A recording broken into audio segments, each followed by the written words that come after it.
Cool. So, Mazia, have you introduced yourself? I think no, right? I have, You have?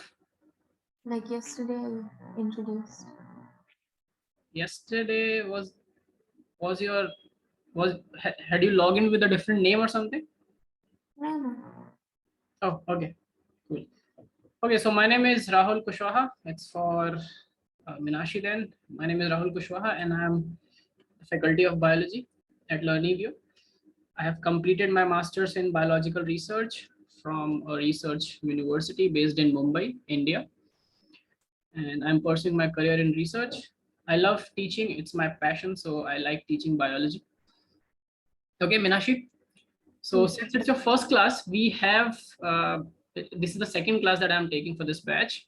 The first one was yesterday, but we had not finished. We have not covered like anything significant till now. So let me just share with you.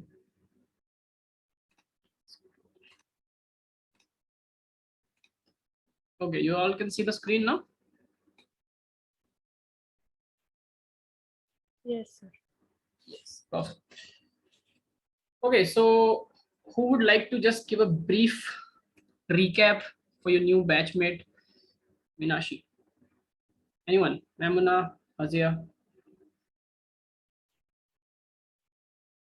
Atif, Saifullah. Khalilur has also joined.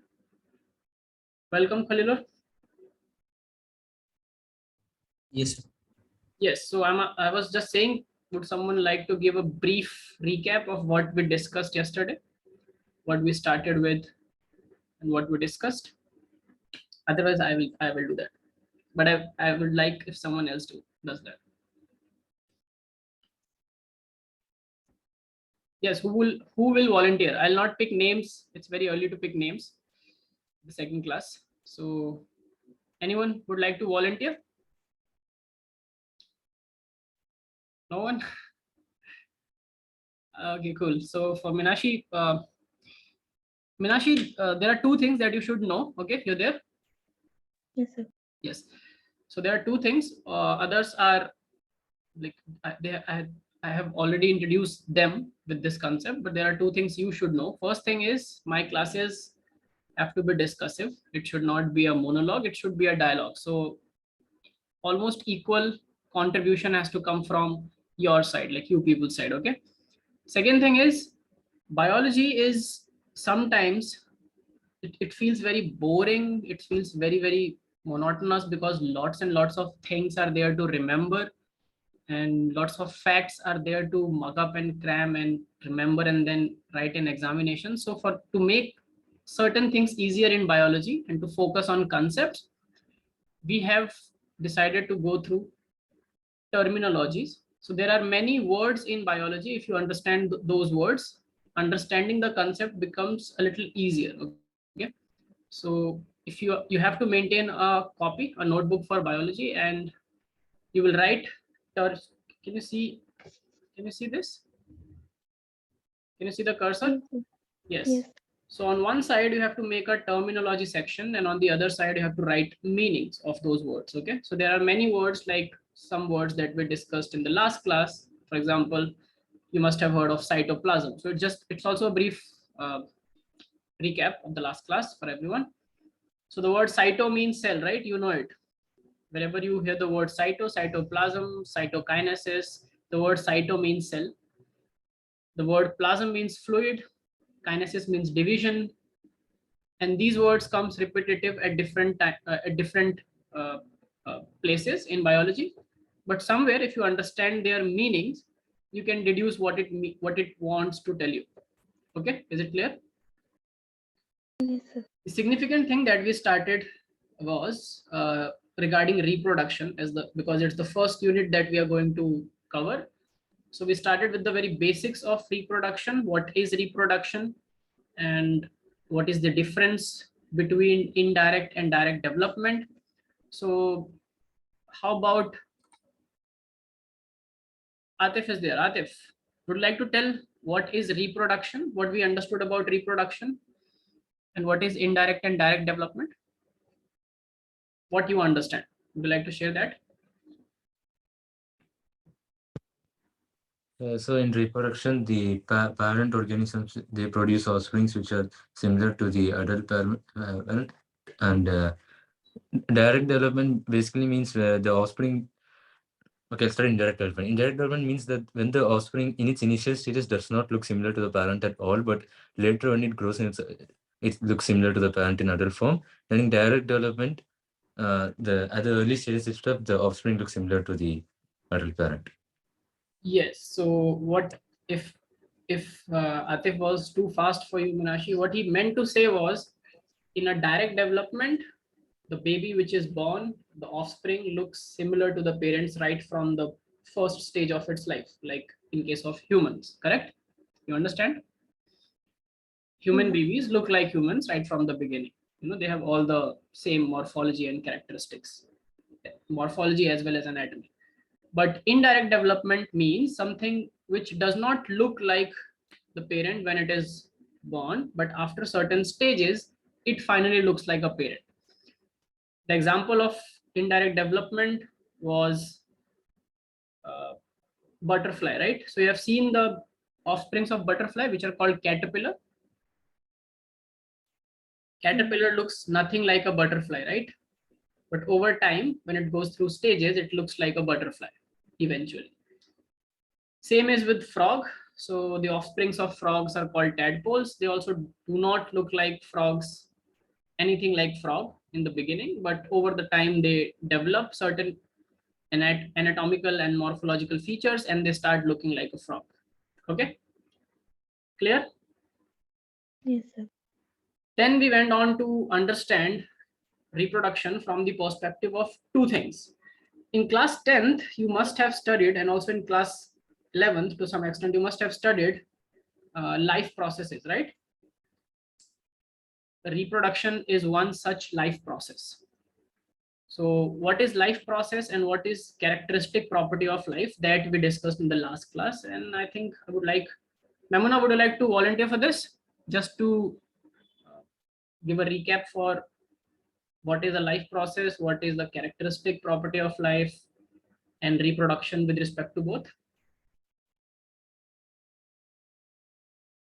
Memuna, you there? Can you speak? Yes. Yes, thank you. Life process is something that happens in life, like for example, reproduction. Just 1 second, Memuna, just 1 second. Just excuse me for 1 minute. You can continue to tell this to Minashi. I'll be just back in 1 second, okay? Okay. Yeah, please continue. Okay, reproduction is something that happens in life, which is a common phenomena. Whereas if you think about characteristic property of life, reproduction doesn't come under that category. And yeah, that's it. Okay, I'm back. Just a second. Am I audible and visible to all of you? Yes, sir. Yeah. So Minashi, you understood what Memuna said, basically? Yes. Yes. So reproduction fits in the category of a life process because it is done by a living system, but it's not a defining property or a characteristic property of life, or I should say something which is essential for individual's life, because there are many organisms that do not reproduce or cannot reproduce but still are alive, right? But reproduction is essential for continuation of species. You understand?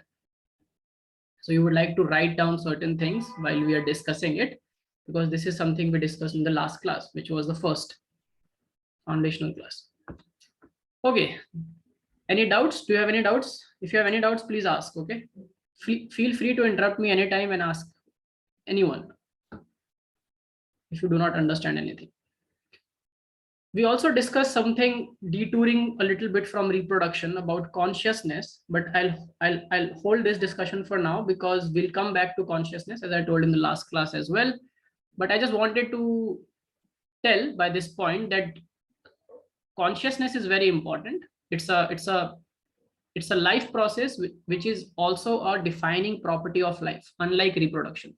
So reproduction is not a defining property but a life process. Consciousness is both. Without a conscious Without consciousness as a property, living organisms will just simply cease to exist. They will not survive. Okay, that was the whole point of discussing paralysis versus coma, brain dead patients, etc. Okay, we'll come back to this, don't worry. Okay, so this is where we kind of finished in the last class our discussion about asexual and sexual reproduction, and we also settled in for a definition.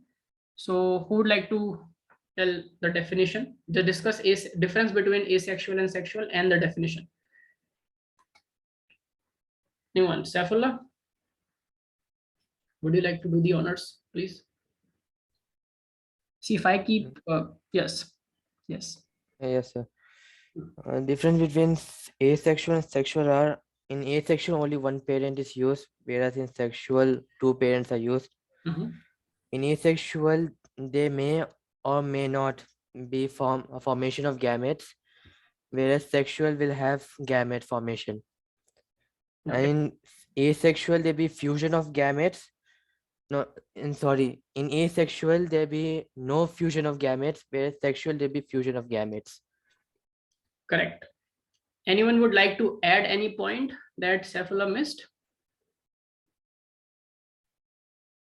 So we talked about parents, right? Yes. We also discussed something better than the term parents that can be used. Sexes. Yes, and why is that, Saifullah? Because it's more biological. No, but why? What is the logic? It's not more biological, it's biologically more correct to use the term. But why is it more correct to use that term and not parent? Anyone? So this is the question that Because a single parent can have both the sexes. Yes, perfect. So we are discussing all of this because if you know this, then we can move forward, and it will also be a good recap for Minashi. Yes. So correctly said that a single parent sometimes can have both the sexes in its body, and such organisms are called hermaphrodite organisms. One example, any example that we discussed last time? Earthworms and bisexual flowers. Yes, so earthworms being an example. So earthworms in the same body, they have both the sexual organs, which means if you are using the word single parent, an earthworm will be a single earthworm. So you will consider it a single parent, and you will say that a single parent can never undergo sexual reproduction. But in the case of a hermaphrodite, that will be wrong. That will be incorrect biologically. Now do you understand, Saifullah? Yes, sir. Even a single parent having both the sexes can do sexual reproduction, can fertilize its own egg. Now I have one question. Like, this is a question that is open to all of you. So we are beginning to go into today's class now.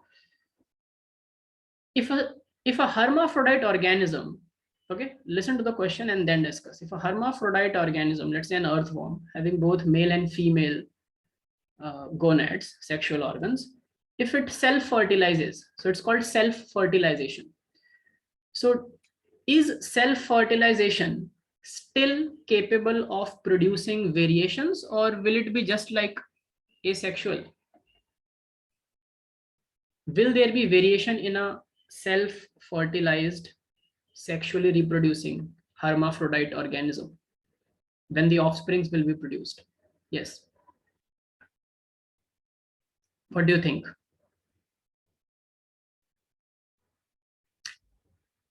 See, try to understand, because these are the questions that are asked in some or the other manner in entrances.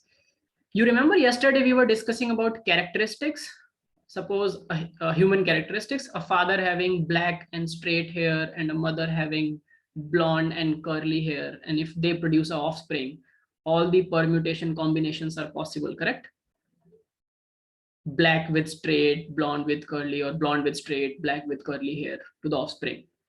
Remember? Yes, sir.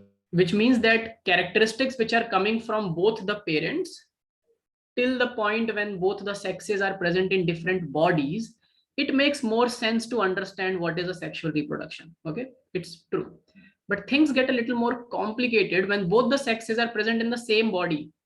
Now, if I ask you what happens when such an organism self-fertilizes itself? Because the sperm is also made in the body, in the same body where the ovum is produced. So do you think there will be genetic variation still happening? No. No, you don't think so? Anyone? Anyone else?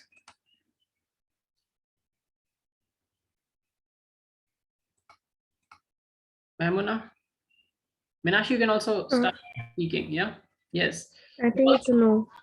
You think no? Then why do we call it a sexual reproduction? You know, the whole point of doing sexual reproduction in biology is to be able to produce variants so that it can survive through natural selection. At least some of them can survive, right?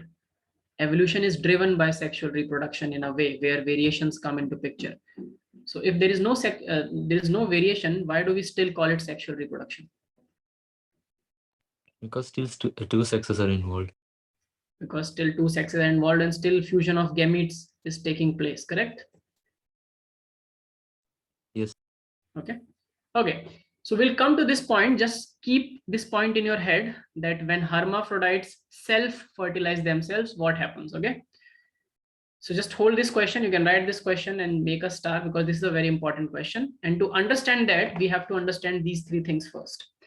So in the last class, I gave an assignment to go and read about, just brush up meiosis and mitosis, everything you have studied before, okay? Meiosis, mitosis, DNA, genetic material, chromosome, haploid and diploid. These terms you had to go back and look at. Did you do that? Yes, sir. Yes, so let's start with DNA. What is a DNA? DNA, people. It is a double helical structure that is formed by base pairs, Okay. which are attached to a sugar phosphate. Okay. But do you see how beautifully Maimuna has given the answer, but has not answered the question at all? Now, this is what happens in biology. So I asked, what is DNA? You know, and you told me the structure, it's a double helical structure. It has sugar bases attached with sugar and a nitrogenous base and phosphate, everything. But what is DNA? DNA is a nucleic acid that holds the genetic code of the organism. Yes, a very, very complex term called genetic code. So we are moving ahead in discussion. We'll come back to Maimuna's point because she used some in-depth molecular biological points. But there's a term called, what was the called? What code? Genetic code. Okay. What do you mean by genetic code? Let's uncover this before covering it. What do we mean by genetic code?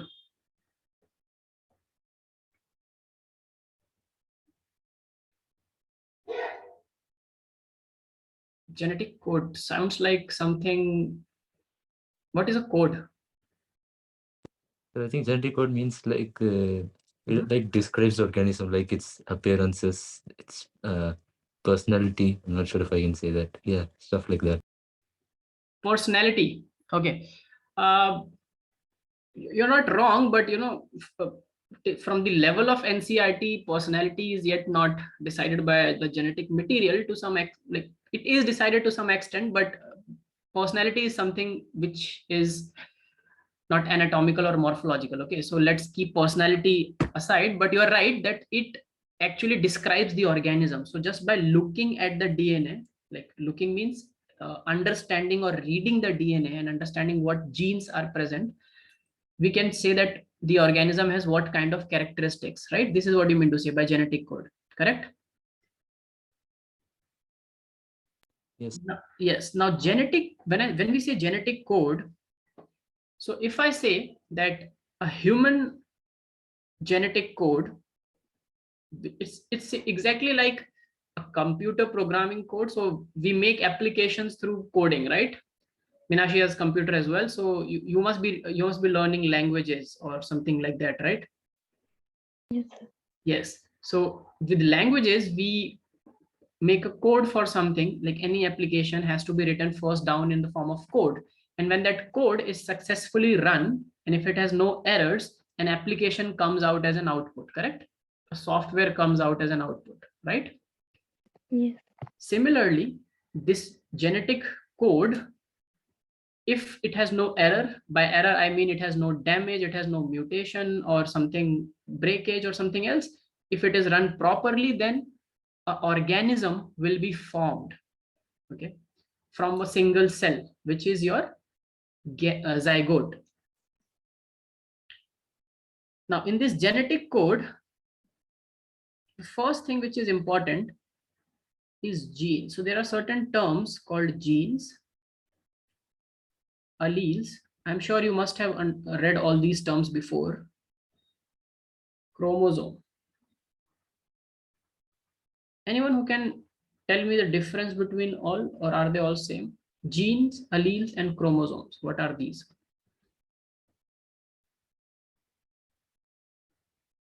Just let's clear all these things before we move forward. What are genes? What are alleles? What are chromosomes? You can start with anything. Anyone? Whoever knows about whichever thing, just speak up.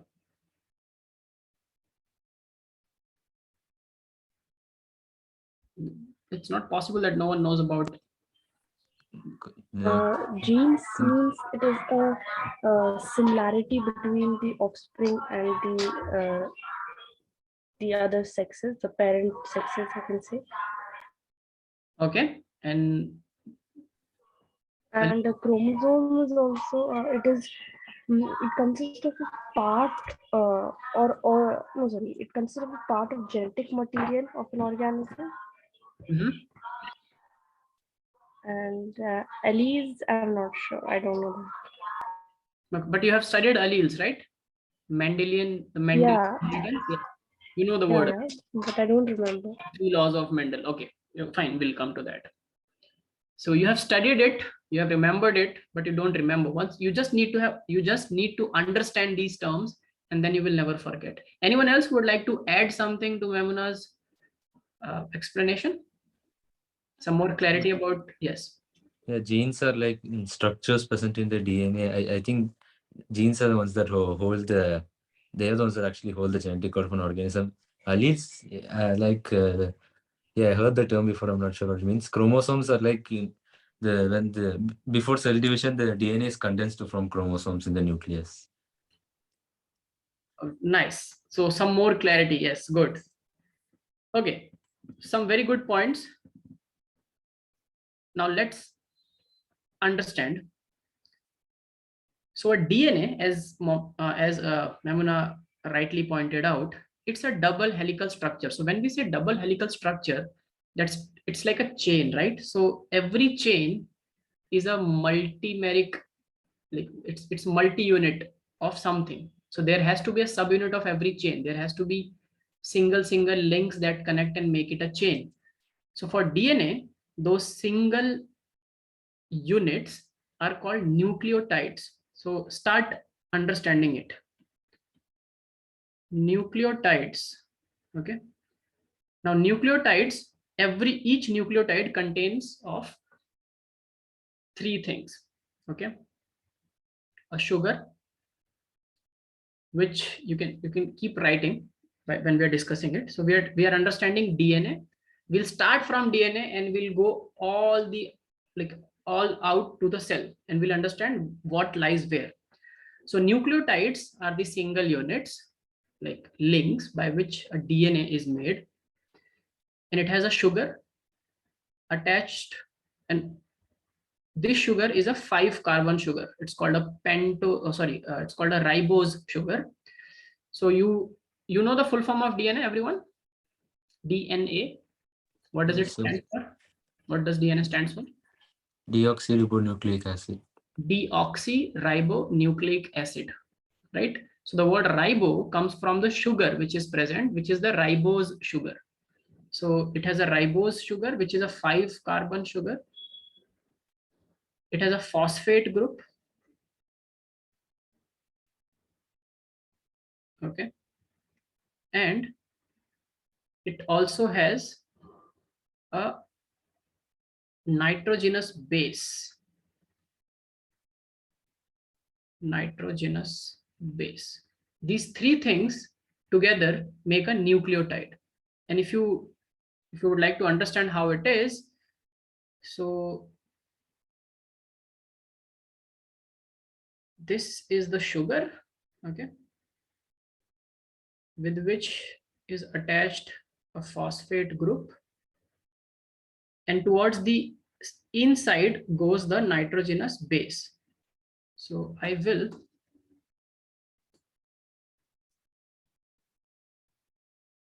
towards here is the nitrogenous base, and nitrogenous bases are of 4 types. You know, have you heard this term before? A, T, G, C, these alphabets? Yes, If sir. no, you have. You know what ATGC stands for? What is A, what is T, what is G, what is C? A is adenine.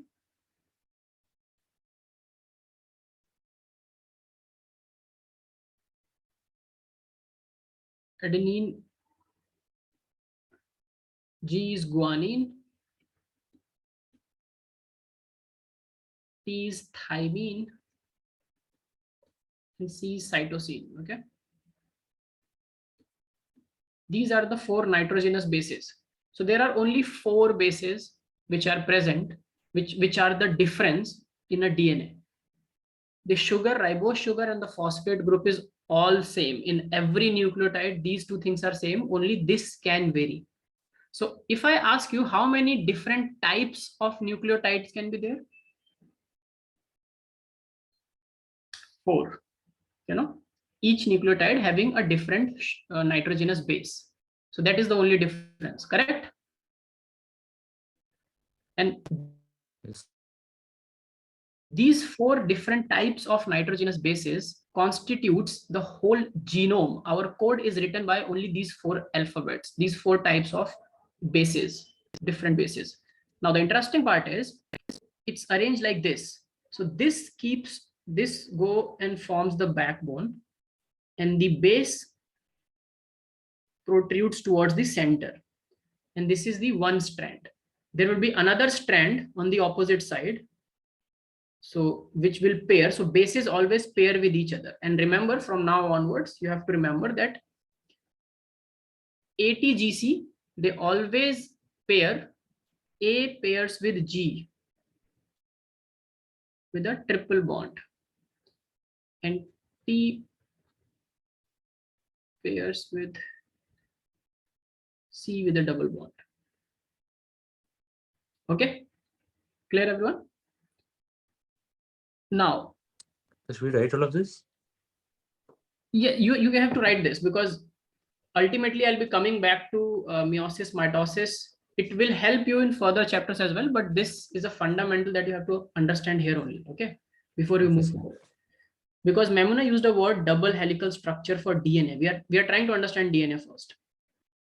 So as I told you, I will not go strictly by the NCERT, because then I have to assume that you know certain things, and then filling the loopholes, coming back, it's sometimes difficult. Okay. So there'll be another such strand with a base, then a sugar, and a phosphate group like this. So this is how it's like a ladder. So if I draw it here, this is the backbone. The backbone is made up of sugar and phosphate. You can just keep writing it. The backbone is made up of sugar. This is the sugar and this is the phosphate. So sugar and phosphate makes the backbone, and the bases protrudes towards the inside. So these are the 2 backbones, and bases comes towards the inside, and they form pairs like this. Does it look like a ladder to you? It looks like a ladder, right? These are the Yes, steps sir. of the ladder, and these are the 2 backbones of the ladder. Now just imagine you take the ladder and twist it. So if you take the ladder and twist it, the ladder will look something like this, correct? We took the ladder and we twisted it. Make sense, everyone? Yes, sir. Yes, sir. Yes, this is called a helix now. And because there are two strands in the helix, this is called a double helix. So DNA has a double helical structure in which the backbone is made up of the sugar, ribose, sugar, and phosphate, and the nitrogenous bases protrude towards inside. Is it clear, everyone? Yes, Yes, sir. sir. So this is DNA. So it starts from nucleotides. Nucleotides keep on joining each other. They form a very long chain, and that chain is twisted. So that forms DNA. And DNA is a very, very long thread. It's a very long molecule. And that long molecule, how long is DNA? To understand that, we have to understand let me tell you, it's very long. Okay. Now, such a long thing, suppose there is a very long thread. I give you a 1 kilometer long thread, but it's very thin also, it's very fine. So how many of you have seen spools of thread with which, you know, clothes are stitched? Spools of thread? I have seen. Yes, so everyone must have seen a spool of thread in their home, right? Something like Yes, this. sir. A very long thread is present in a very short, very small space because all the thread is coiled like this. You understand? So a very long DNA is residing inside each and every cell because it's in a compacted manner. Now these nucleotides form a long chain which is called DNA. So after nucleotide comes DNA.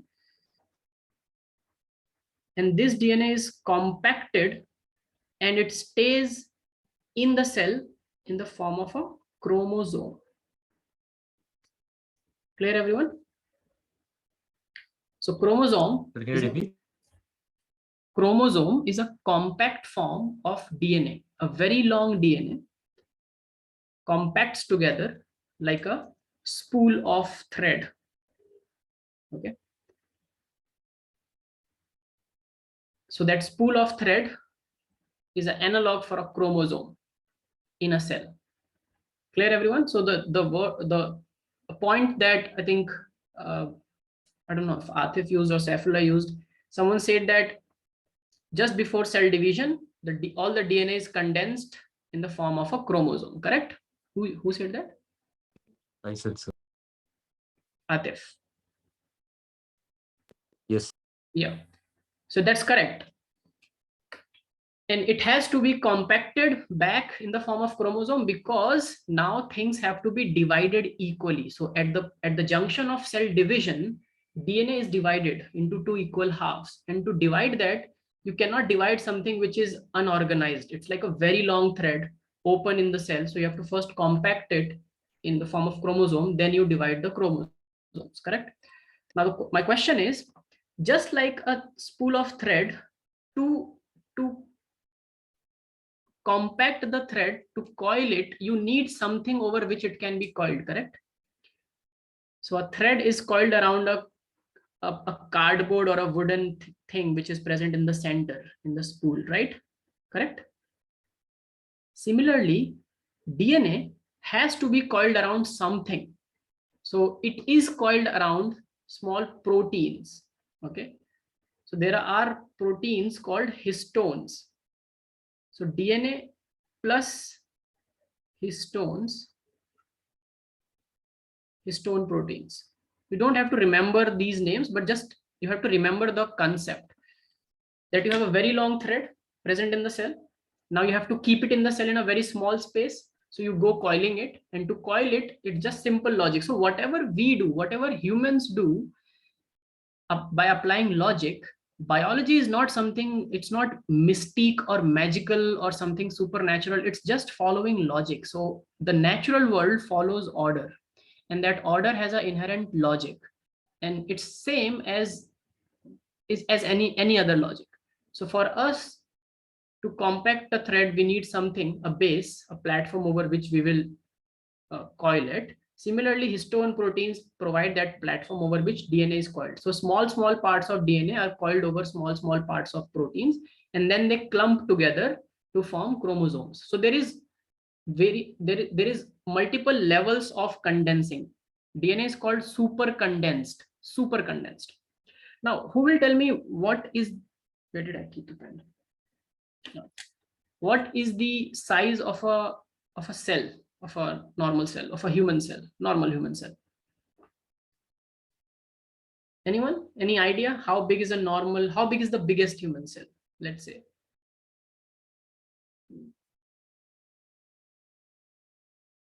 Okay, in reproduction, there is a question, very favorite question of entrance. In entrance, they ask, which is the biggest single cell possible in human life? Tell me. Ovum. Yes, perfect. Good. Ovum. The egg cell is the biggest cell that is possible, because if you understand the process of fertilization, which we will come to after this, then I'll tell you about that. But remember, ovum is the biggest cell. Okay.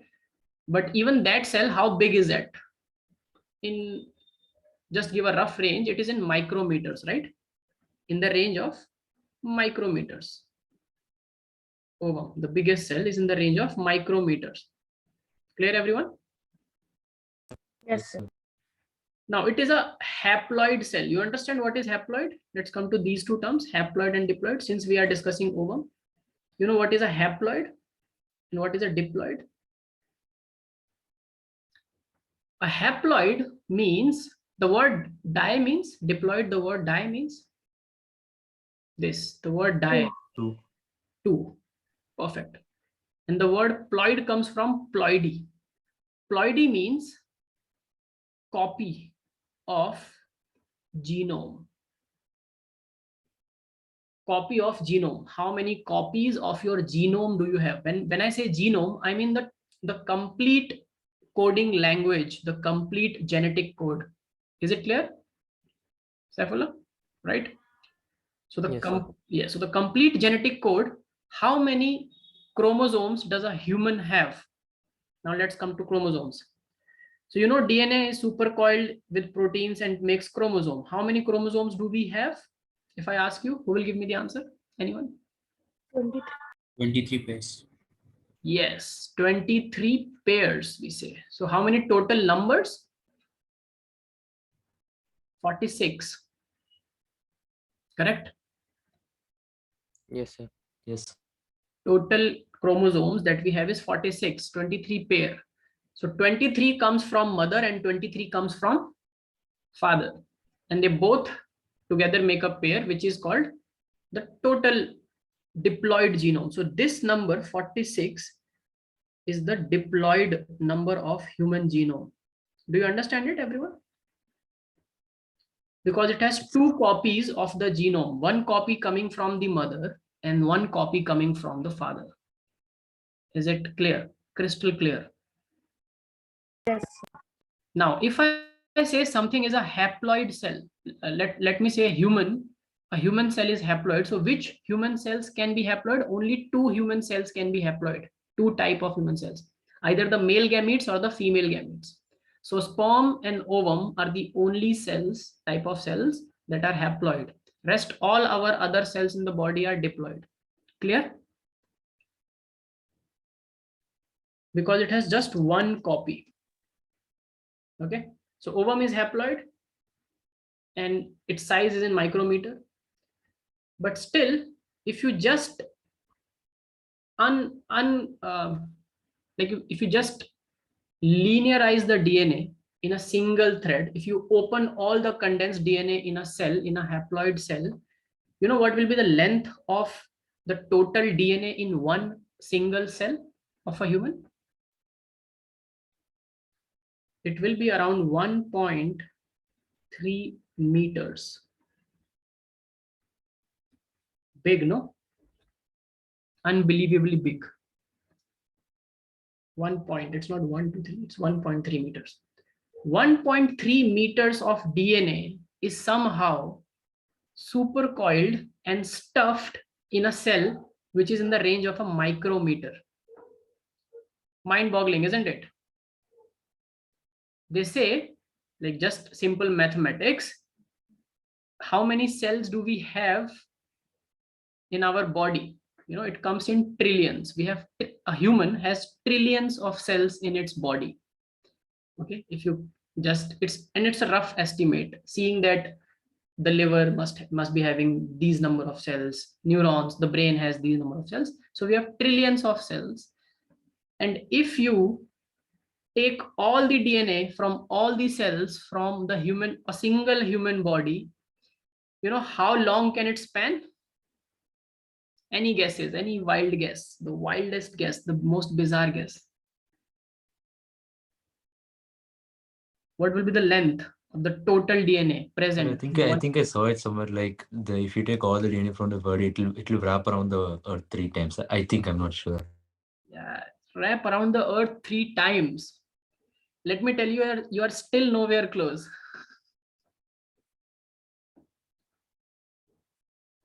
Anyone else? Any guess? The circumference of Earth. What is the circumference of Earth? It's a simple, basic knowledge. Around 40,000 kilometers, right? Roughly 40,000 kilometers. So you are saying 3 times is like 1,20,000 kilometers. I am talking about trillions trillion meters, because we have at least we have more than trillion cells. We have more than 3-4 trillion cells in our body. So we are talking about a length which will go. So if you take all the DNA from a human body and just keep it end by end, theoretical experiment, it will cover the length of our solar system. Bizarre, no? Very bizarre. It's not possible, first thing. And second thing, it's theoretically, because we are just doing simple mathematics by calculating the length. But it tells you that so much of condensation for a DNA is possible that it can stay in a very, very small space in the form of chromosomes. Is it clear, everyone? Now coming to genes and alleles. So you understood DNA and chromosome. Nucleotides are single units. Millions and billions of nucleotides together form one DNA, and one DNA supercoils to form one chromosome. So each chromosome is a single DNA. So if I ask you how many threads of DNA do we have in our body, if this comes as a neat question. So the question was, it was one of the questions that I don't know if it was in NEET or AIMS, but in one single human, in one single sperm of human, how many DNA threads are present? So they didn't ask in terms of chromosome number or something. Just to confuse, they asked how many DNA threads are present. So one chromosome is one DNA thread spooled, because in a spool it's a single thread, right? So how many threads are present? How many threads are present? How many DNA threads are present? Sperm cell? Yeah, in a haploid cell, yes, sperm or ovum. How many DNA threads are present? 23. 23 threads. And in a diploid cell, 46 threads. Okay. So from DNA to chromosome is clear, right? Now let's come to genes and alleles. If anyone has any doubt, please ask me. I hope you are also noting down things. Yes. Okay. Now genes are a region in the DNA. So remember, it's one thread, chromosome number 1. So we have 23 chromosomes, and we have named each and every chromosome in numbers, numericals, chromosome 1 to chromosome 23. Now let's say chromosome number 1, it's a very big chromosome, and it's a very big thread of DNA. In a DNA, let's say, let me use another color, it will be better. Yes, let's say from here, from this base to this base, okay, this region of DNA is one gene. So a gene is actually a structural unit on the DNA that defines a characteristic. You can write it down as a definition. A gene is a structural region, structural unit on the DNA. It's a part of the DNA. It is DNA itself that defines a particular characteristic.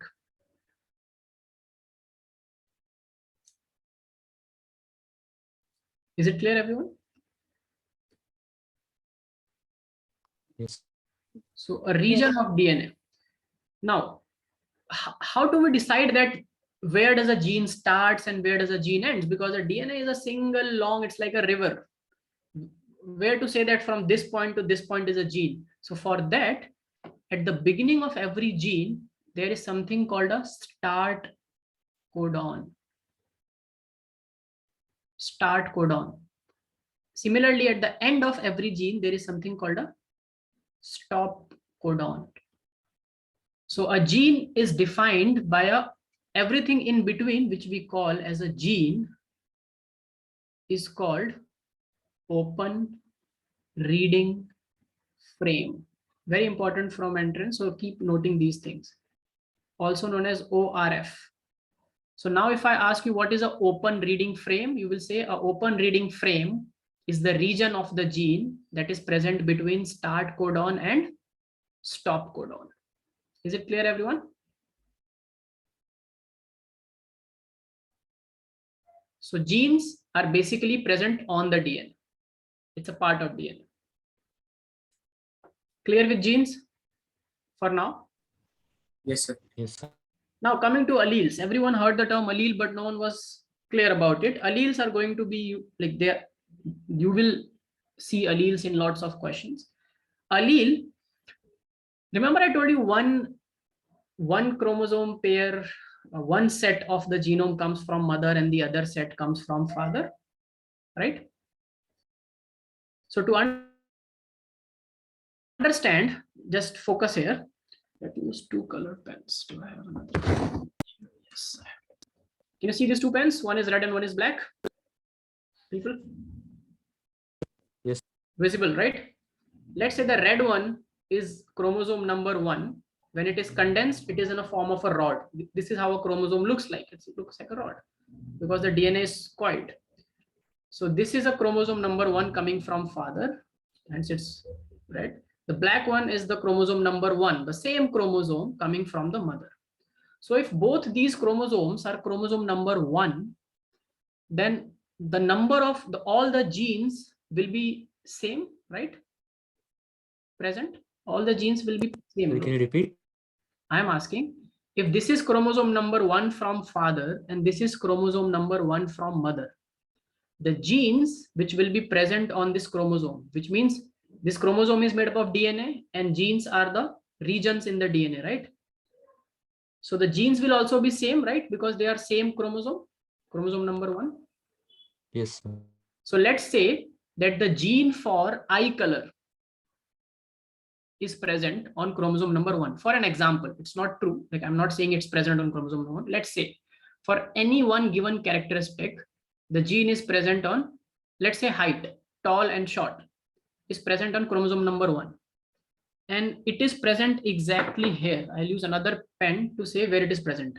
So at this point, where I'm dissecting these two chromosomes, at this point, the gene is present for height. Now the gene for height, the characteristic is same, but it is possible that mother will be giving a gene for a short height and father will be giving a gene for a long height, or vice versa. Mother is giving a gene for a tall height and father is giving a gene for the short height. It's possible, right? Yes, sir. So you understand that the gene, the characteristic is same, which is height, but the gene is providing for different features. One gene for height is providing for tallness, and the other gene on the same chromosome number 1 coming from mother is providing for, let's say, shortness. So these two variables of the same characteristic, these two genes will be called alleles of each other. Is it clear, everyone? Yes. Yeah. So Sir, can tall, you repeat? the whole thing. Like the definition. Yes. I'll give you the definition. I'm just describing now. I'll make you write the definition. Don't worry. So the two different variabilities, the variables of the same characteristic coming in the form of two genes which are slightly different but the same gene. One gene, let's say, is for fair skin. The other gene is for darker complexion with more melanin production. But the characteristic is skin color. It can be height, it can be eye color, it can be the texture of hair, the color of hair, anything. The shape of the nose, the ear. So some people have a lobe, free lobe in the ear. For some, that lobe is joint. Correct? That's called a free lobed ear or a joint lobed ear. That is also a characteristic. Some people have unibrows, like the brow is actually connected in between. Some people have distinctly different brows. That's also the characteristic is same, but there are variabilities in that characteristic. Do you understand? And those variabilities come from different types of genes for the same characteristics. Is it clear or not? Yes. Crystal clear? Yes. So if I say small t and capital T, you have read this in Mendel's the inheritance and heredity chapter, right? You remember heredity and inheritance chapter? Small t, capital T. Small t is for short, capital T is for tall. Yes. Yeah, right. So basically, small t and capital T are two different alleles of the gene that gives the characteristic of height. Clear, everyone? Yes, Yes. sir. And because they are alleles, they are always present at the same locus. Now, what is a locus? The third word, which I forgot to write. Also, let's understand the word locus. This is also going to be important. Locus. What does the word locus tells you? It comes, the word location comes from this word. Loci, locus, location. It means where the gene is present on the chromosome. So if the gene for height is present on the top of chromosome 1 of the mother, on the chromosome of father, it will be at the same place. If you keep both the chromosomes together, you can actually draw lines saying that this is one gene, and every gene is present at the same place. Do you understand? Same locus. Is it clear? That's why they are same chromosomes. So locus is the physical location of the gene on the chromosome. So let's write all these definitions. You have written gene? Yes. Alleles are, write down.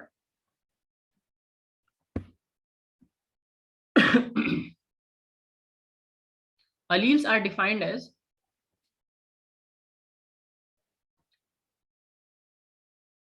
two or more alternative forms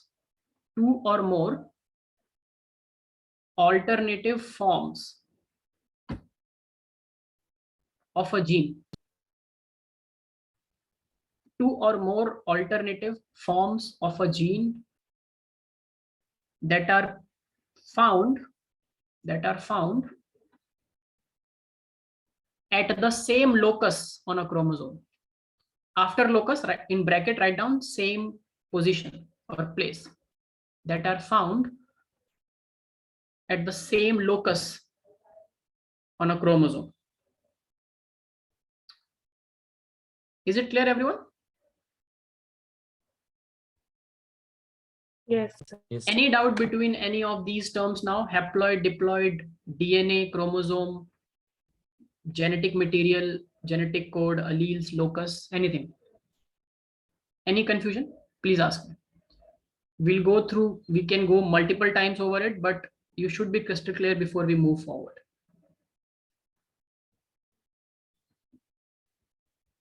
Take a minute, look at all these terms, make a mind map, and say yes when you're ready. So I'll move to meiosis and mitosis.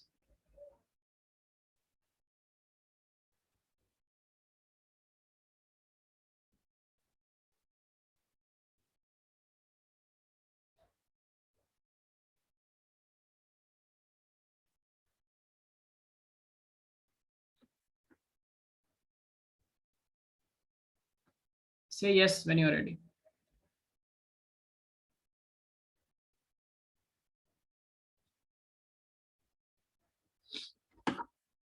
Oh, sorry. Yes, sir.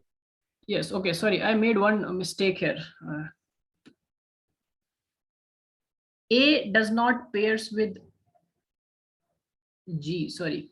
A pairs with T.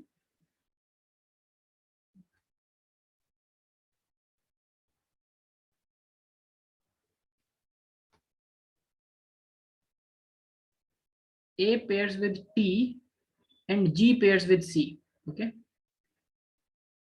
A and what I meant to say was A and G and T and C. A and G are called purines.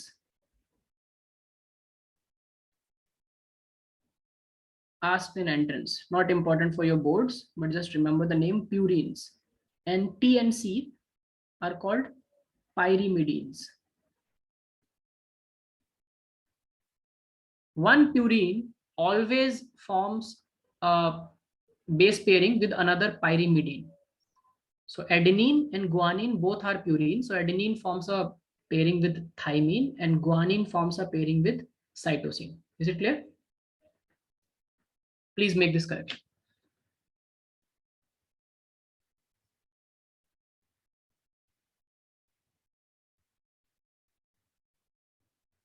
Okay. Shall we move forward now, everyone? Yes. Yes. So tell me what you have understood by meiosis and mitosis, because that I'm not going to teach in detail here, but we will come to this and then we'll move forward. Meiosis and mitosis, what do you understand? Okay, I can do this one thing.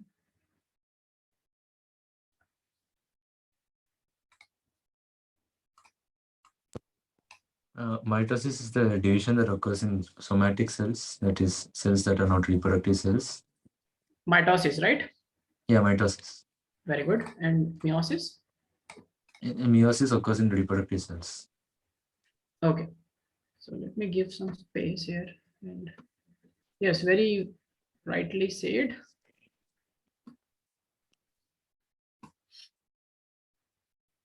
Mitosis happens in, come again, somatic cells, you said. And meiosis happens in reproductive cells, you said. Let's call it sex cells. Or, sorry.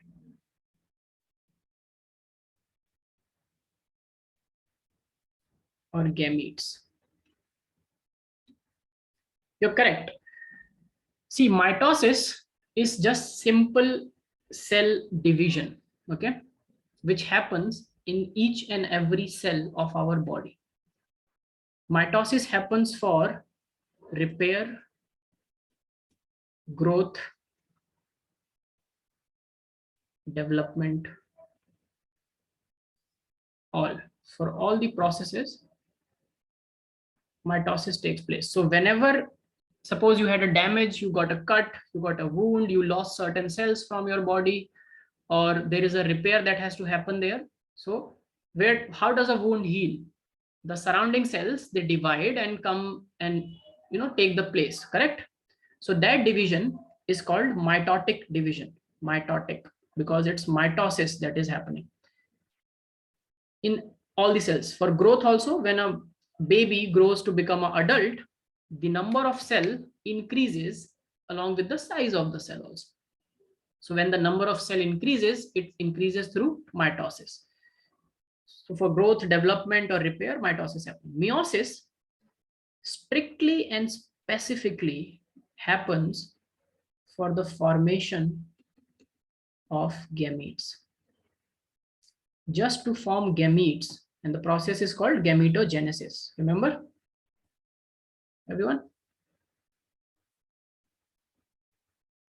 So for the process of gametogenesis only, meiosis happens in our body.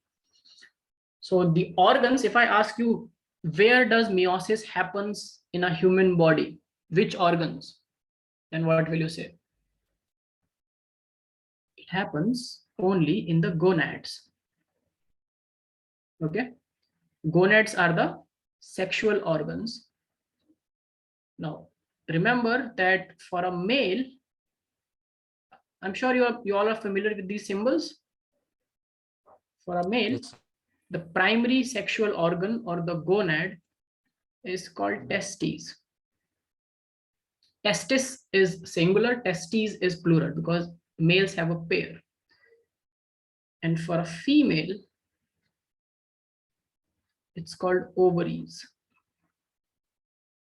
Again, female have a pair of ovaries. Ovaries singular, ovaries are plural. Simple. Only in testes and ovaries, meiosis takes place for the process of gametogenesis. Is it clear, everyone? Yes. Now, gametes are haploid or diploid? Quickly. A concept is coming. Sorry? Haploid. I could not hear you complete, but I presume you are saying haploid, right? Yes, sir. Yes. So gametes are haploid. So we will write it as N. N is the symbol of haploid. N means one copy of the genome. For diploid, we call it 2N. So if I'm saying something is 4N, what do I mean? 2 diploid cell. No, it is a single cell, but it has 4 copies of its genome. It is not 2 diploid cells together. Okay. If we have to write 2 diploid cells, we will write 2 into 2N, which actually mathematically is 4N, but this is how we write in biology. 2 into 2N means 2 different cells having 2N each. But if I say 4N anywhere, what it means in biology? A tetraploid cell. Is it clear, everyone? Yes, Yes. sir. Yes. Now, you must remember, or you can write it down, animal system, animals are mostly either haploid or diploid. You know, in animal system, cells are either haploid or diploid normally, usually. There are exceptions. Biology is the science of exceptions, you know, because biology is all about life. Life always find ways to survive, breaking the basic rule. Okay, it always happens. That's how life, that's why life is very robust, you know. On life, just a detour, there is a very funny joke in biology. How many of you have tried or like having plants at home? Succulents or something you keep at your window side on, or your study table, or in homes you have plants. How many of you have plants in home that you take care of? Sir, we had plans way before. You had, now they're all, you don't have it anymore? Yes, sir. What, they are dead or what? Mazi also had plants. So you must have felt that taking care of sometimes the plants that you have in home is very difficult, no? One day you forget to water them, the next day they are all yellow and angry at you. And 2 Yes, days sir. you forget, they're all dead. They don't care, right? It happens. But have you seen small plants growing at the roadside, coming out of a small crack in a concrete, right? Mazia's plant flew the second day. Your Like there was a dust storm over here. no, that is a tragedy, you know, that maybe the plant wanted to survive, but what can a plant do in a dust storm, right?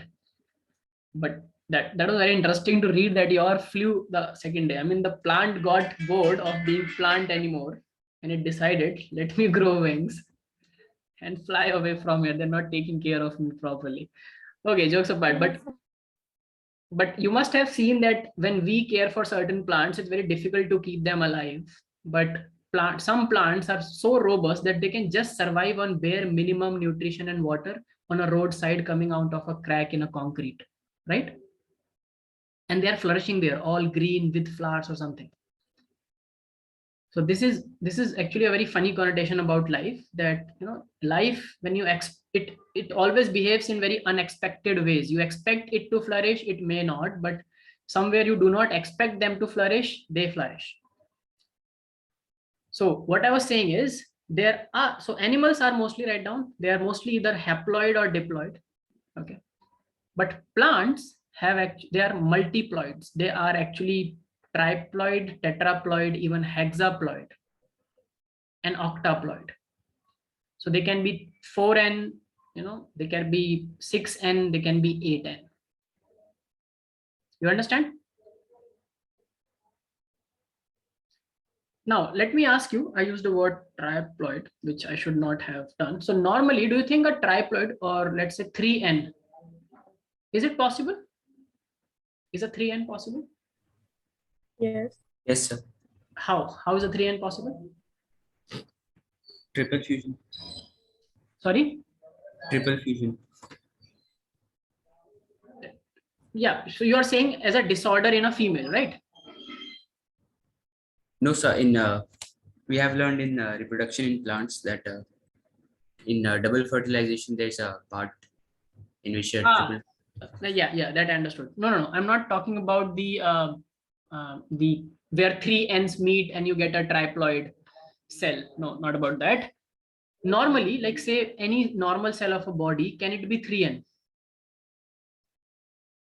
And if it is 3n, you just have to logically think and tell me, is it the total genome, or will it be the half genome? You understand my question? See, where can 3n come from? Think about it. There is lots and lots of logic also in biology. So if you say that a normal cell in any normal tissue of a plant or an animal is 3n, it simply means that to make the 3n, it's not possible that 1.5 must have come from father and 1.5 must have come from mother, right? Is it possible? 0.5 genome is nothing. Half genome is not a genome. A parent will never give, it will give either 1 copy or 2 copies, but it will never give half a copy. For example, in humans, either 23 chromosomes will be passed or 46 chromosomes will be passed in meiosis and mitosis, but half of 23, which is like 11.5, will not pass. Do you understand that? So clearly, tell me, do you understand it or not? Yes. So to make 3n, the 1.5 plus 1.5 this way is not possible biologically, right? So if any tissue is 3n, it is only possible, like you pointed out very correctly, that 3 cells having haploid genome each merged together, correct? That you see in flower reproduction. Yes. Right? So this is one way to reach at 3n. The other way is that this is actually the half copy. Oh, sorry, this is actually the single copy. This is actually the single copy of the genome, not the half copy. And it has come from a 6n parent. So 6n got divided into a 3n and a 3n. This is possible in biology, right? Make sense? Yes. But making a 3n up, which means 3n cannot be a double copy, or it can be a triple copy, but it cannot be a double copy. It can also be a single copy coming from a hexaploid parent, which got divided into triploid and triploid. Okay, now meiosis and mitosis. Is it clear till here? Any doubts? So can you explain the 3n thing like once more, just for a recap? Yeah, sure. So this is from a question, this is from a neat question. I'm just trying to explain you the concept so that you know about such numbers in ploidy. If any ploidy is odd number, 1n, 3n, 5n, 7n, 9n, 11n, it does not go till that far. It stays till 5, 7 at max. So any ploidy is a odd number. The possibility is that either haploid cells, so if it is a 3n, either 3 haploid cells fused together to make a 3n. That is possible in biology. Okay. But it cannot be possible that 2 cells fuse to make a 3n, which is 1.5. 1.5 is not possible. Or again, what is possible is, which is a true scenario for plants, is that 1 2n plus 1n can fuse together. This is also possible. Okay, this is allowed, but this is not allowed. This is what I mean to say. So if it is a combination of copies, then either this is happening or this is happening. This is not happening because half ploidy is nothing. It is not possible in biology. The other possible thing is that it itself is a reduced copy coming from a hexaploid. So the cell itself was 6n. Okay. And then when it split, it segregated the content into 3n and 3n, the genetic content. So this is also allowed in biology, possible, but this is not allowed for any odd ploidy. Is it clear? Yes. No doubts? Should I move forward? Yes. Yes, sir. Okay, very good. Now, talking about mitosis and meiosis, one more thing that is very important to understand is, write down, mitosis is known as equational division. Equational division. Because in mitosis, let's take an example of a 2n parent cell or mother cell. If the mother cell is 2n, and if it undergoes mitosis, it will give 2 progenies, and both will be 2n and 2n, and they are called daughter cells. Is it clear, everyone? Yes. So in mitosis, from one cell, 2 cells are formed, and there is only one cycle of division. So write down this point as well. It is an equational division, and there is a single cycle of division. Okay, clear? Have to keep it a little. Make space here. Cool. Now, it's a question for you, okay? And Minashi has not spoken in today's class till now. Minashi, would you like to participate? The question is for you, let's say. If a mother cell starts with 2n, and if it forms 2 diploid cells, so mother cell is diploid to begin with. Can I write it diploid, people? Yes, sir. And daughter cells are also diploid, right? Which means the ploidy stays the same, equal. That's why it is called a equational division. The ploidy stays same. So mother cell, if it started with 2n, the question is for Minashi. And if the daughter cells are also 2n each, then how will the math work up? You cannot violate the laws of mathematics. It's not making up, right? The maths is not making sense, because to begin with, we had 2 copies. Now in daughter cells, if you add the total number of copies, it is 4 copies. So what must have happened in between? Simple logic. And that is how biology works. Nothing to remember. Yes, Minashi, what do you think must have happened? Yes, sorry. If you're speaking, I'm not able to hear you. Can anyone hear Minashi? Yes, I didn't say anything. Ah, okay. Yes, would you like to say? What do you think must have happened? I gave you 2 apples, okay? And I asked you to distribute it equally between Mamuna and Cephula, let's say. Minashi. So if you only have 2 apples, you can give one to Memuna and one to Cephula to distribute it equally, right? Yes. Somehow I gave you 2 apples to begin with. You distributed and gave 2 apples to Memuna and 2 apples to Cephula. How must that have happened?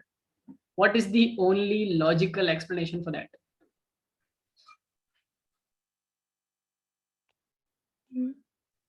Maybe at first I have 4 apples. Like to begin with, you had 2 apples. I gave you 2 apples. You can say that maybe you already had 2 additional apples. So now you had 4, and then you gave 2 to Memuna and 2 to Cephula, right? Yes. Similar to something like that, can you think what cell must have done to do this kind of a division? It has 2n, which means it has 2 copies of the genome, which means it has every chromosome, every DNA thread has 2 copies, one from father, one from mother. So just before distribution, what the cell must have done? Memuna.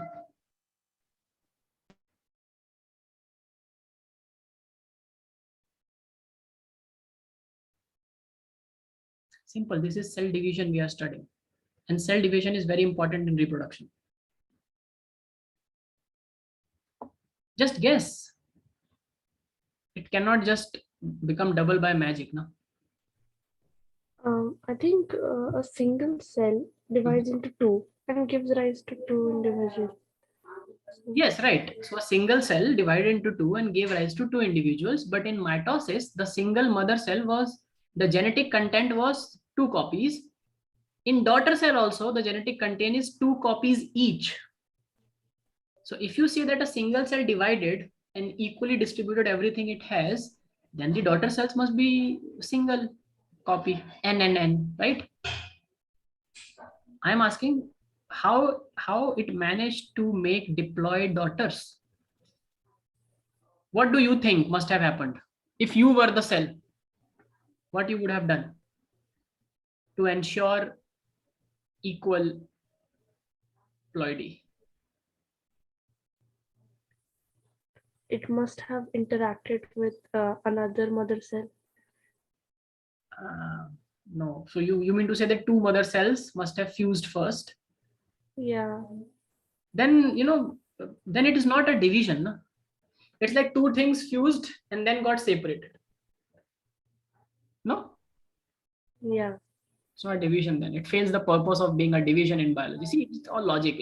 But you thought it right. It is one possibility. What is the other possibility?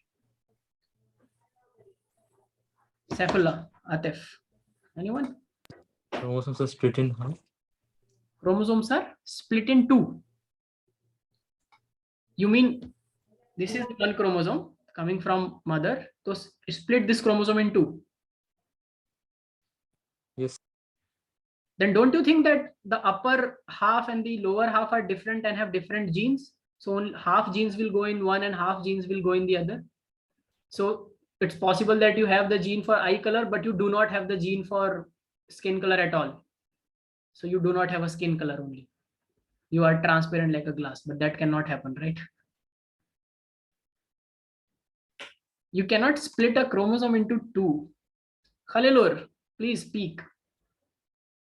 You brought in a very Yes, good point. Yes. DNA copying. DNA? Replication. DNA copying replication. DNA replication. Yes, perfect. There is a word called DNA replication. Remember everyone, Memuna, Atif, have you heard of this term, DNA replication? A DNA is self-replicating molecule. That is what makes it a very interesting and important genetic material, because it can make its own copy. It's like this is one DNA, and just before cell division, this one DNA becomes 2. It just makes its own identical, exactly same copy. And then this, just because a DNA copying happened, so in between, somewhere here, at this stage, for some time, just before division, the ploidy was 4n, transient ploidy. In chemistry, you must have read about intermediate molecules or intermediate compounds, right? When two molecules combine, they form an intermediate substance, which then goes into form something, the product, the stable product, right? So in between, from 2n to, in this division cycle, what happened was DNA replication. Just before division, DNA replicated, and this is the only logical way in biology to ensure equal ploidy in a single cycle. So what Mamuna said, actually, the logic behind it was somewhere that, see, you cannot make 2n and 2n from a 2n. So somewhere you have to make it 4n. So Mamuna thought that maybe one mother cell fuses with another mother cell to make it a 4n. Correct, Mamuna? Yes, sir. So you were thinking along the right trajectory, but the biological process was wrong. So this single mother cell does DNA replication, make transiently 4n, and then divides 2n and 2n. So this happens in mitosis. Will you remember this now, everyone? Yes. And this happens in all our cells for wear and tear and repair and everything. Now coming to meiosis. Now please pay attention, because this is something a bit confusing. Meiosis is called reductional division. Okay. And it has 2 cycles. In one division, it has 2 cycles. Which means if you start with a diploid mother cell, a mother cell which is diploid, if you start with this configuration, you will finally, in the end, get 4 daughter cells. So from one cell in meiosis, we get 4 daughter cells of n each. So these are daughter cells.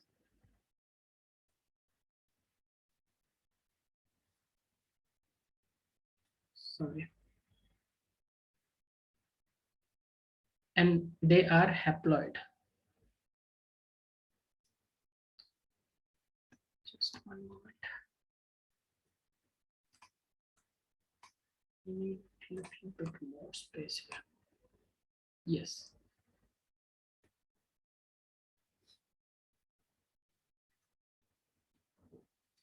Okay.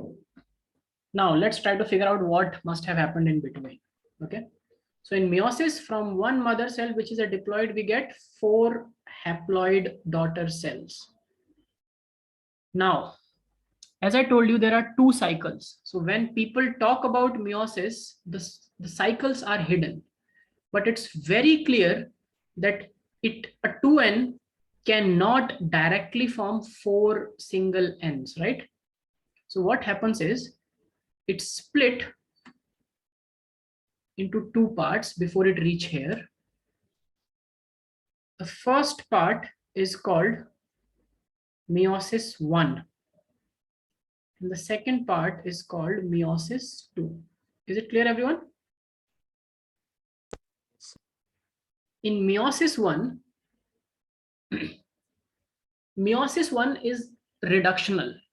2n without having any DNA replication just simply splits its content into half, and it forms an n and an n after first cycle. Okay, are you understanding? Are you on the same page with me? Yes, sir.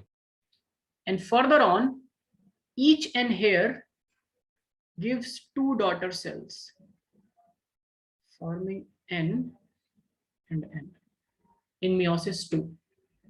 Now look at this and tell me which part, meiosis 1 or meiosis 2, mimics like mitosis. Meiosis 2.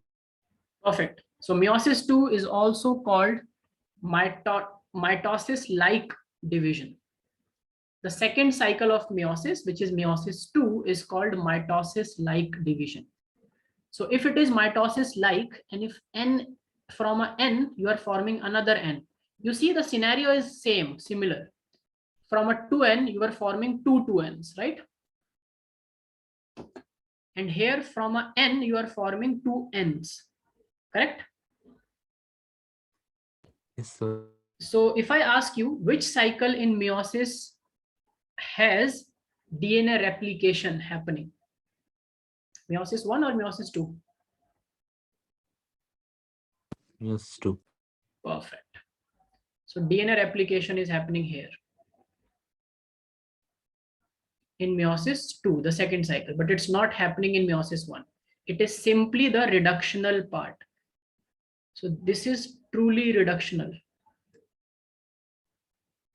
And this is mitosis-like.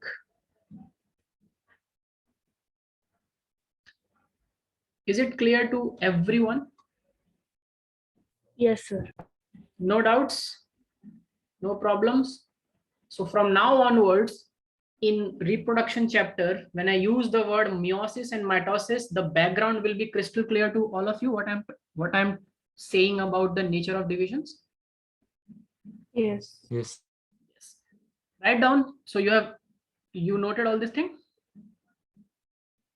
Yes. Okay, now write down. In mitosis, the daughter cells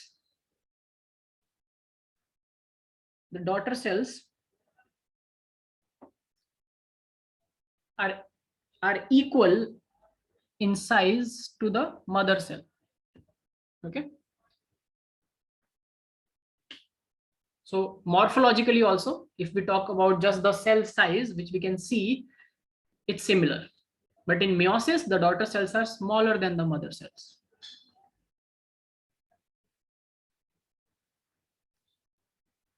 Okay, everyone?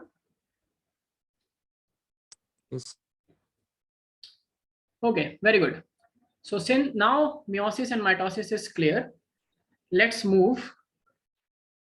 And this is also clear. Anything with that we are leaving? No. Haploid, diploid, genetic material, everything's clear. Cool.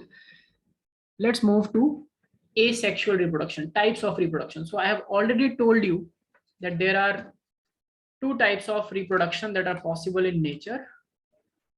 One is called sexual and one is called asexual. Let's go to the asexual part first and try to understand the important bits of that first.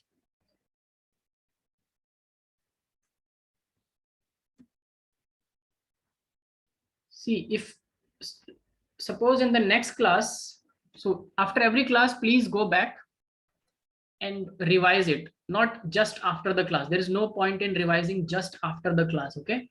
So the best revision should be done at least 10 hours, 12 hours or after overnight. So you read this right now, you understood this. So there's no point revising after 1 hour of the class. But before you come to the before the next class happens, you should revise it, whatever happened in the previous class. And if you feel that something is still not, you do not understand it, or you forgot something in that time, you can ask it again. Okay. So the motive here is to keep discussing things till the point it is there in your head, carved in a stone, so that you no more have to remember it. It's a part of your memory. You know this biological process inside out, and without opening the book, you can explain it to other person because you understand the inherent logic, step by step logic, you know. Okay. Is it clear to everyone? So do not hesitate in asking any number of time, any concept. Okay. Say yes, at least. Yes, Yes. sir. Yes, sir. Yeah. Okay, let's go to asexual mode of reproduction. Quickly, just tell me by the time I'm writing, just tell me the points, highlighting points you already know that I should write, bullet points about asexual mode of reproduction. Only one sex is involved. Single sex is involved. Next. There may or may not be formation of gametes. May or may not be formation of gamete. Perfect. Next. The copy will be the progeny will be exactly identical to the parent. Next means next person also can speak. I know you know, like nothing to offend you, okay? It's okay. You are giving answers. Very good. What was the third point? Sorry, Atif.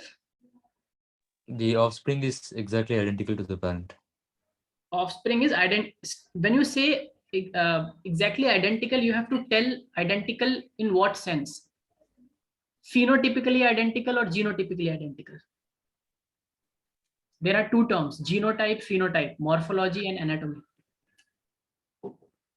Yes. So genotypically means at the level of genome coding. You understood everything above, right? That's why I have made you understand all these things, so that when I use these terms, you understand what I'm talking about.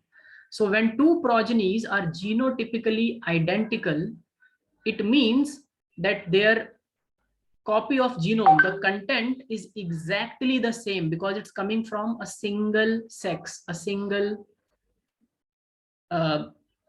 source, as an asexual mode. So there can never be another allele coming. You understand?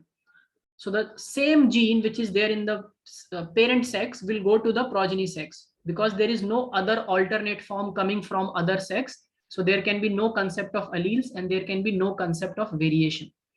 That's why I made you understand all of this. Yes, Atif. So say it again. The offspring is genotypically identical to the parent. Yes. Syed Muhammad has written a point. You can speak. Muhammad, can you speak? Are you there? If you cannot speak due to some reason, then if you're writing, I'll bring your point to the table of discussion. But if you can speak, you should bring that point. You're there, Muhammad?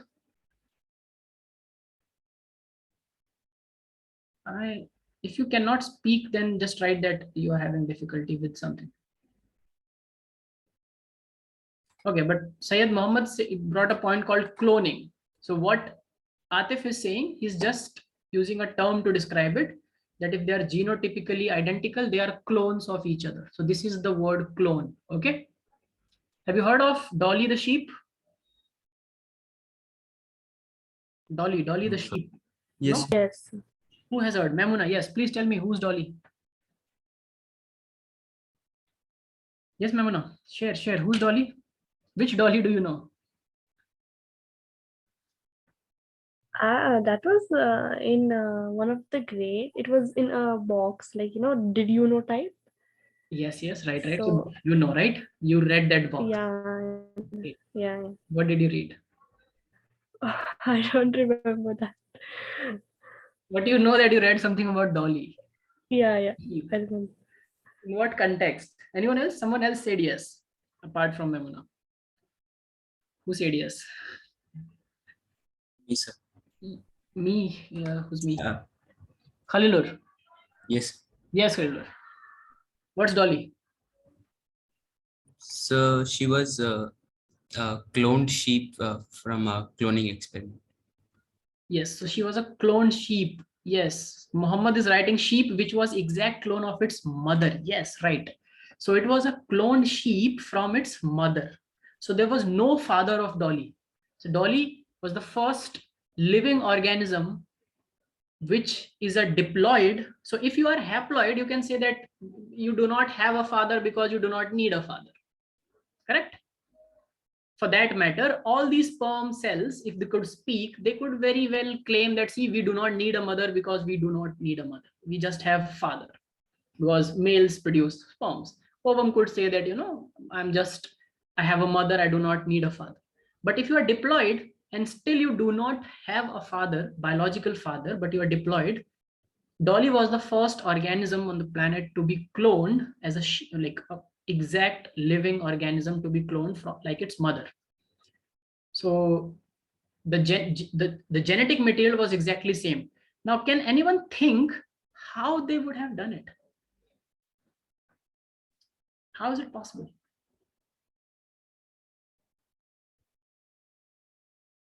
How is it possible?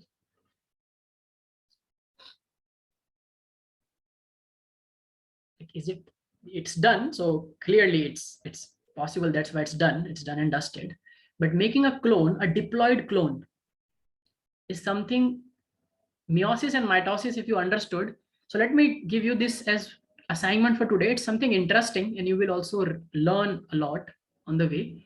Go and find out how was Dolly cloned. Dolly cloned. Okay. Cool, everyone? Yes. Yes. Even if you don't understand it, you will come with certain words that will make it interesting for a discussion in the next class. But yes, asexual modes of reproduction give rise to identical clones. Perfect.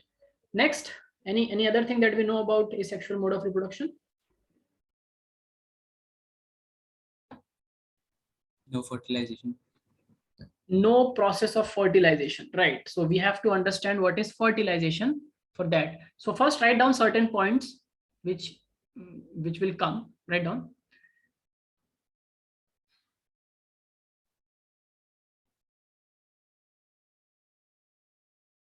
A clone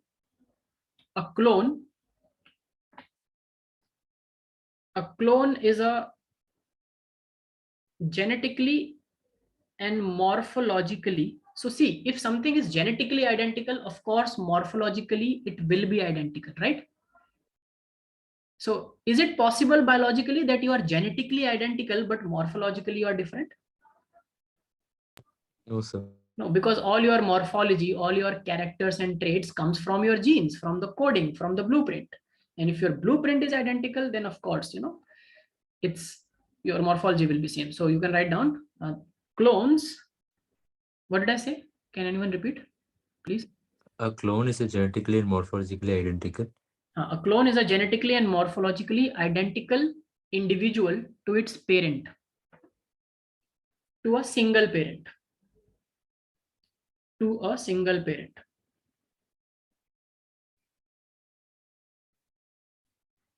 Okay. Next point, asexual mode of reproduction. These are important points that you should always remember. Asexual reproduction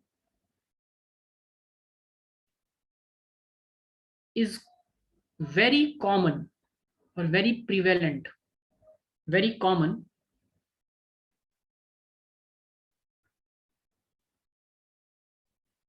among single-celled organism or unicellular organisms. It's very common in unicellular organisms.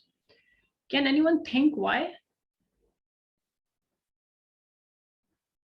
In a unicellular organism, why do you think asexual mode is the most common form of reproduction? Yes, Atif. You unmuted yourself. Sir, I'm not sure. I think according to logic, it's only one cell, so it'll be very easy to divide. Yes, so see, you're not sure if you're going by logics, your answer is completely correct on the point. It is a single cell. All it has to reproduce, what is reproduction? Making more progenies, correct? And all a single cell has to do to make more progenies is to divide right from the center and then grow. So there is a big cell, single cell, unicellular cell, divide from the center and then grow. Both will be big, then again divide, keep dividing, keep doing it, and you are reproducing, right? So cell division, there is no concept of growth by cell division in a unicellular organism. It's only happening in us, in multicellular organisms.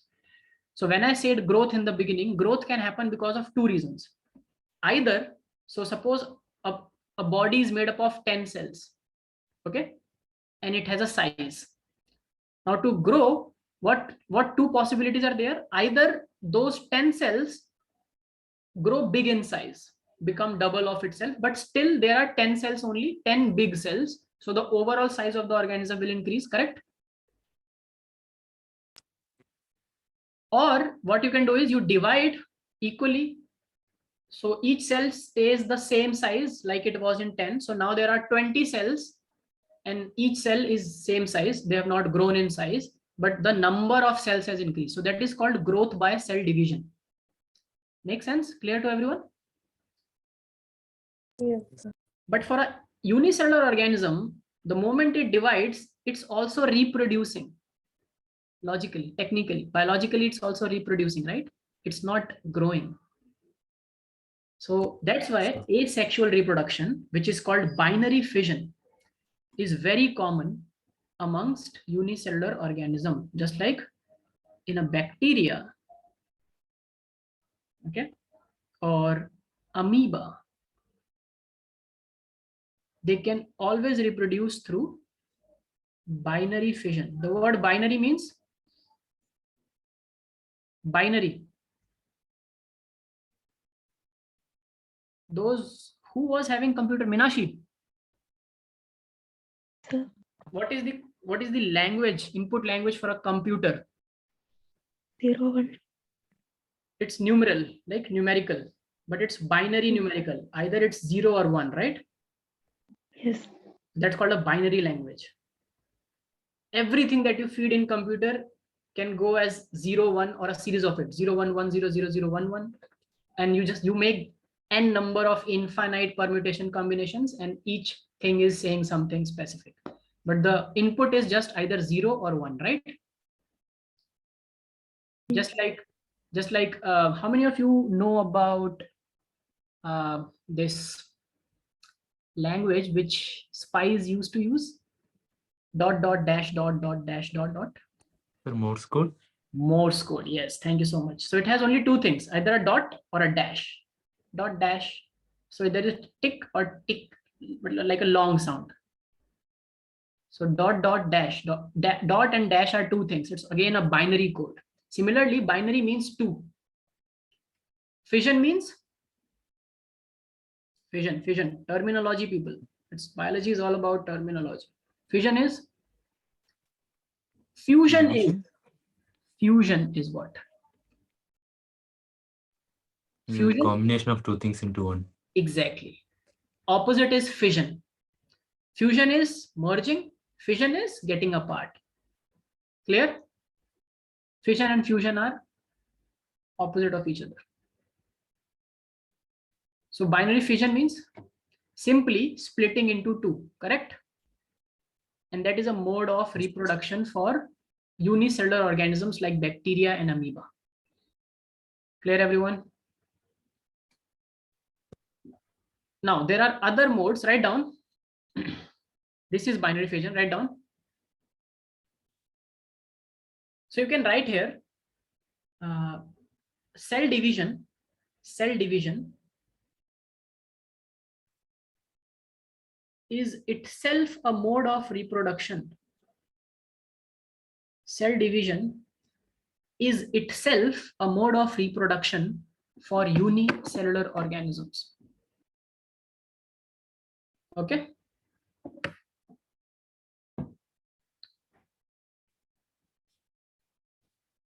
Similarly, you have more examples that I have put in there. So these figures are from your NCERT that I have cropped and put here to explain certain things about these figures. Okay, let's just go to these figures. So these are modes of asexual reproduction happening in organisms. So the first one. Even budding comes under that, right? Sorry, budding. Even budding, yeah. Yeah, I'm coming to budding. Okay. Budding is not truly a cell division, actually. You know why I'm saying that? Because it is like, so when a cell divides, it divides from the center and divides equally. That's called a cell division. Okay. In budding, what happens is a very valid point you brought in. So let's look at budding here. In budding, there is a mother cell and there is a small protrusion which is called a daughter cell that comes up, and in between there is a area joining it through which things can pass, nutrition and other things can pass on. So this mother cell, this in a cell division, as the process finishes, two cells are independent of each other. They are not in any kind of physical association anymore. Is it clear, Memona? You asked this, right, Memona? Yes, sir. Yes. So you understand the difference between budding and binary fission? Yes, sir. In budding, it's like a protruding bud. A small bud comes up, but it's not capable of existing independently. It cannot just get detached and start living. It's very small and premature to do that. So it keeps growing. It keeps growing in size while it is attached to its mother. Do you understand? And when it reaches a certain size where now it is capable of independent existence, then it detaches from its mother and starts surviving and living as an independent organism. So that is called budding. Okay, Yes, sir. understood the difference? Yes. And budding happens in yeast, baker's yeast. Yeast is the only unicellular eukaryote. You can write it down. Yeast is a unicellular eukaryote. Prokaryote and eukaryote, I assume that you know. If someone does not know, please say, let's discuss this. Everyone is clear with prokaryotes and eukaryotes? Say yes if you are clear. Yes, sir. I just hear one yes. Yes, sir. Yes, Two sir. Yes, sir. Three yes. Mazia? Minashi? See, the concept of Yes. these classes in Learnivio is to keep the batches small. You know, I could have just given the same lecture to a batch of 30. But instead we split you people in 3, 4, 5 batches. So that I know that each one of you is learning, and I ensure that whatever I'm saying is not just a bedtime story that some is hearing, the others are just struggling. Everyone is on the same page. It's a discussion forum. Okay. That's what I like about this setup. So everyone is clear about prokaryote and eukaryote? If someone thinks that saying it out loud, you feel like, you do not feel good about it, you can just write a direct message to me saying that I need some explanation on anything. Okay, I'll explain it without mentioning your name. Okay, so yeast is the only unicellular eukaryote organism. It shows budding. How many of you know that there is a yeast that also shows fission? So the yeast that shows budding is called budding yeast or baker's yeast or cerevisiae. Sir, can you repeat the point for yeast? Can I repeat the point? Yes, yeast is the only unicellular eukaryote. Eukaryotes are multicellular, right? Classification, class 11th, first chapter. Monera, Protista, fungi, plant, animalia, the 5 kingdoms, where Monera and Protista are unicellular. Fungi onwards, it is multicellular. But in fungi comes yeast, which is a fungi, which is a eukaryote, but a unicellular eukaryote. Okay? Okay. Yeah, very good. So it's the fungi is the only eukaryotic multicellular, eukaryotic unicellular fungi. Write down fungi, add fungi at the end of the statement. That is important. It belongs to kingdom fungi.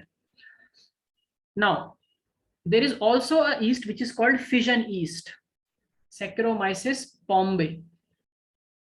How many of you are very bad with remembering scientific names?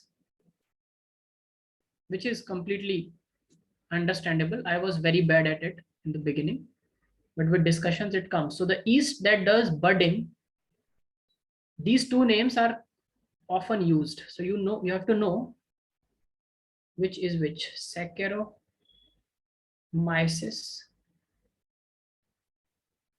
cerevisiae. This is the budding yeast, the name of the budding yeast. There is a fission yeast also that shows fission, just like bacteria and amoeba. Okay, Memona? That will be called a fission yeast. That's called Saccharomyces pombe. Pombe. P for Punjab. Pombe. That's not in NCERT, but I just brought it up so that you know.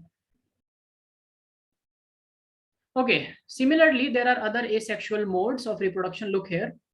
These structures are called Zeus pores. So this thing here, which you see, this structure here is a chlamydomonas. Now this was one chlamydomonas which underwent producing many smaller zoospores in its body, and then finally it burst open the cyst and multiple chlamydomonas come out. So each individual is a chlamydomona asexually reproducing from the mother chlamydomonas. Then they will again grow in size. So this is something like a multiple fission. You understand multiple fission? So binary fission is where one organism splits into two equal. Multiple fission is where one organism splits into multiple equal smaller parts. Clear, everyone? Yes, sir. So chlamydomonas makes zoospores. Okay. Similarly, this is penicillium, Penicillium notatum. It is very, very important an organism. It is a fungi. Penicillium is a fungi. And you know why is penicillium famous? Penicillium, the first antibiotic was produced from this fungi, penicillium. Yes, Alexander Fleming produced penicillin from this organism. This is a fungi which grows and secretes a chemical which is named after its name. So it is called penicillium, and that chemical is called penicillin. And it's an antibiotic. It was the first antibiotic discovered, and penicillin inhibits the growth of bacteria. It kills bacteria. It damages their cell wall. So it does not allow bacteria to grow in its surrounding. And it's a very, very good tactic, you know. So fungi feed on certain things. They do not want bacteria to come and compete for those nutrients. So they kill any bacteria in the vicinity. And we use that chemical now as antibiotic to treat bacterial infections. Okay. So penicillium shows this very small conidia. They are called conidia. Each conidia will just get separated and develop into a penicillium. Okay. So conidia in a penicillium, zoospores in a chlamydomonas. Budding is also happens in hydra. Along with yeast, it happens in hydra as well. This is hydra, and this is the bud. When this bud will grow and will have tentacles, it will detach from here and start living as an independent hydra. And this is called a sponge. You know sponge, Porifera, kingdom Porifera, the first kingdom. Yes, sir. Yes. In sponge, so sponge are multicellular, but they are actually called acellular organization. Remember class 11th? Each cell in the sponge is taking care of its own needs, but they are living together as a group. So they form gemmules. You see these structures inside? These are called gemmules. Each gemmules go out and start developing into sponge.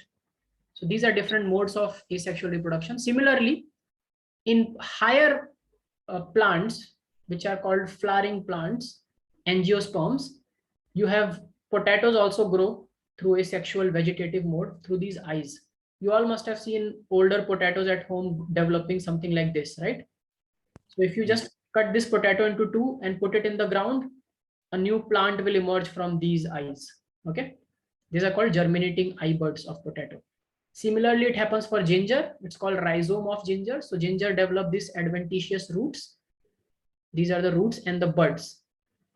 So you just have to cut the ginger from here and put it in soil. It starts growing asexually without any fertilization of gametes. Sometimes in leaf, like in Bryophyllum's leaf, and this is agave, the bulbil of agave, you see that they grow from a small plantlet kind of thing starts growing at the edge of these leaves. And for water hyacinth, this is called offset. Offset is another extension which starts growing. You know, water hyacinth, there is something very interesting about water hyacinth, which we will discuss in the next class. Okay. So I think the time is up for this class, and you have We'll go math. through all of this in detail, right? What? We'll go through all of this in detail, right? We will go through all of this in detail. I was just giving you the outlook for like a summary for overall asexual mode. So in unicellular organisms also it happens. In multicellular organisms also it happens, and in plants also it happens. So these are the different names that you have to know. We will go in detail of all of this, okay, in the next class, before we begin sexual reproduction. Okay, everyone. So I think anyone has any doubts regarding today's class? So let's call it off. Otherwise, you have maths class to attend. So see you next time. Take care. Bye bye. Thank you, sir. Bye bye. Keep revising. Bye.